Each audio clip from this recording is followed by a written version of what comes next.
नंगा मैं माँ के पेट से आया था और नंगा ही मैं वापस जाऊँगा। मुबारक मेरे रब का नाम, उसने मुझे दिया था और उसने मुझसे ले लिया।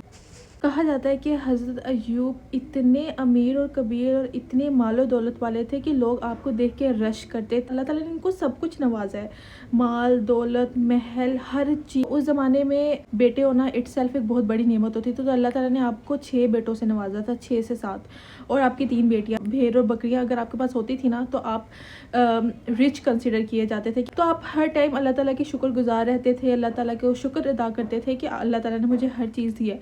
तो लोग कहते थे कि अगर वो नेक हैं या तकवा इख्तियार करें तो इसमें कौन सी बड़ी बात है। तो ये हासिदीन थे जो ये बात करते थे। फिर वहाँ से आपकी आजमाइश शुरू हुई। अल्लाह ने बताया कि हमें पूरा एतमाद है कि ये जो शुक्र है ये सिर्फ हालात की वजह से नहीं है, ये आपके अंदर है, ये आपके बातिन में है। तो फिर वहाँ से अब अल्लाह ताला ने लोगों को ये चीज़ बतानी थी कि आजमाइश इस तरह से हुई कि आपका मालो दौलत चले गए, आपका अहलो अयाल, आपके बेटे की सूरत में। तो फिर अब लोगों ने कहा कि अब तो इनके पास ना माल है, ना दौलत है, ना औलाद है, तो अब ये क्या करेंगे। मायूस होने की बजाय उन्होंने क्या किया, तो कहा जाता है कि आपने अपना सर मुंडवाया, अपना जो पहरन है कपड़े हैं उनको चाक किया और सजदे में गिर गए और कहा कि नंगा मैं माँ के पेट से आया था और नंगा ही मैं वापस जाऊँगा।